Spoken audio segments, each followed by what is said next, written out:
వేల కోట్ల రూపాయలు ఒక దగ్గర పెట్టడం అనేది చాలా చాలా బాధాకరం. రాజధాని నగరంలో మరి రియల్ ఎస్టేట్ చేస్తే మేము ఊరుకో తీసుకొచ్చినటువంటి భూముల్ని ఎవరికి ఇస్తున్నారు, ఏ కారణంతో ఇస్తున్నారు, ఏ పద్ధతితో ఇస్తున్నారు, ఎంత డబ్బు తీసుకున్నారనేది మేము తర్వాత అడుగుతాం. మేము కూడా సేకరిస్తున్నాం ప్రతి చిన్న విషయం. రాజధాని అనేది ఒక పారదర్శకత అవసరం అని తెలియజేస్తూ ఏదైనా ప్రశ్నలు ఉంటే దయచేసి అడగమని మిమ్మల్ని చేతులెత్తి ప్రార్థిస్తున్నా.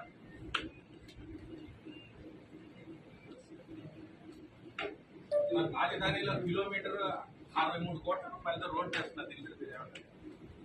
అయ్యా 63 కోట్లతో వేసుకుంటాడు ఆయన, మా పెద్ద ఆయన 100 కోట్లతో కూడా వేసుకుంటాడు. కానీ విమర్శలకు తావు లేకుండా చేయడం మంచిది.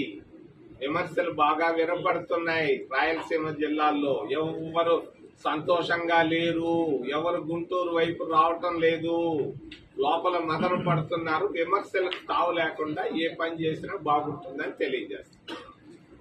ఆల్రెడీ 36,000 ఎకరాలు తీసుకున్నారు కదా, అవి సరిపోదంటారా రాజధాని నిర్మాణానికి? ఇంకా మా బివి రాఘవులు గారు సిపిఎం పార్టీ నాయకులు చెప్పారు 1000 ఎకరాలు జాలయ్య, దాంతో తృప్తి పడవయ్యారు.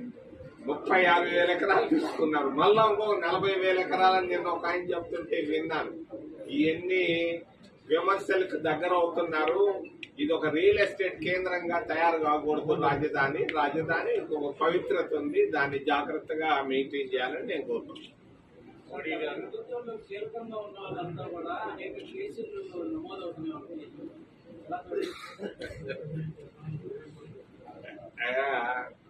ఇది 3 అంశాలు మీ ముందు ప్రస్తావించేదానికి రావడం జరిగింది.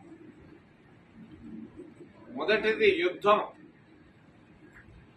రెండవది మానవ హక్కులు, ఎస్సీ, ఎస్టీ, ఓబీసీ, మైనారిటీల స్థితిగతులు,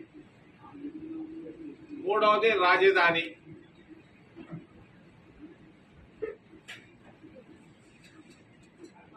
యుద్ధం మొదలైంది, మధ్యలో ఆగిపోయింది.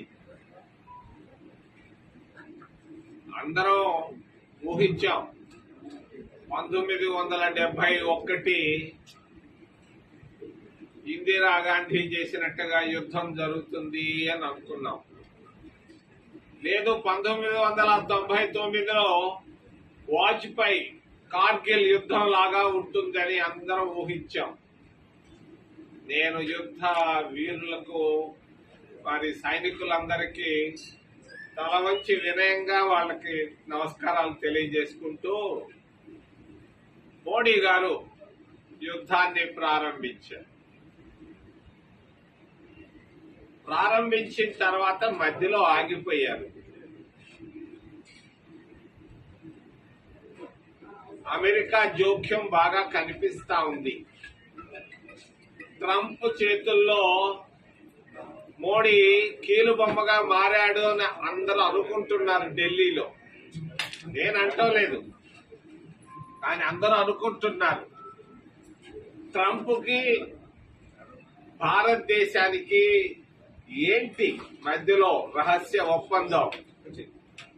ఎందుకు ప్రారంభించారు, ఎందుకు మధ్యలో ఆగిపోయారు? రాష్ట్రంలోనే కాదు, దేశంలో వాళ్ళకి ఇవ్వాల్సినటువంటి కనీస వసతులు ఇవ్వలేకపోతున్నారు.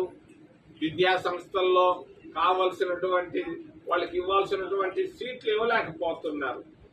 మరి అంతేకాదు, ఎస్సీలు బ్యాంకులకు వెళితే బ్యాంకుల్లో పట్టించుకోవటం లేదు.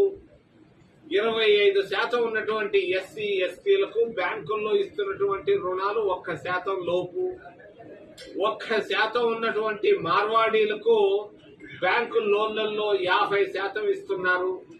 ఒక మార్వాడి 45,000 కోట్ల రూపాయలు తీసుకున్నాడు మరి జాతీయ బ్యాంకుల నుంచి. అందులో 1% మాత్రమే కట్టి 99% ఎగ్గొట్టాడు. ఆయనకు మళ్ళా 10,000 కోట్ల రూపాయలు ఇవ్వబోతున్నారు. ఇది ఎక్కడి న్యాయం? ఓబీసీలో దాదాపు 50% ఉన్నారు. వాళ్లకు వస్తున్నటువంటి బ్యాంకు లోన్లు 2%. 2% 50% ఉన్న వాళ్ళకి 1% ఉన్నటువంటి మార్వాడీలు గుజరాతీలకి బ్యాంకు లోన్లు 50% ఇస్తున్నారు. భారతదేశ ఆర్థిక సంపద అంతా కొంతకే వెళుతా ఉంది, కొంతమందికే వెళుతా ఉంది. దీన్ని మరి ఆలోచించాల్సిన అవసరం అందరిపైన ఉంది. బ్యాంకులను నియంత్రించాల్సిన అవసరం అందరిపైన ఉంది. బ్యాంకులు కొందరి సొత్తు మాత్రం కాదు. ప్రైవేటీకరణ నుంచి మనం తీసుకొచ్చాం, జాతీయం చేశాం బ్యాంకులన్నింటినీ. బ్యాంకులు ఈ రోజు ఒక ప్రైవేట్ బ్యాంకుల్లాగా ఉన్నాయి, కానీ బ్యాంకులు అందరికీ అందుబాటులో లేవు. రెండోది ప్రభుత్వ కాంట్రాక్టులు.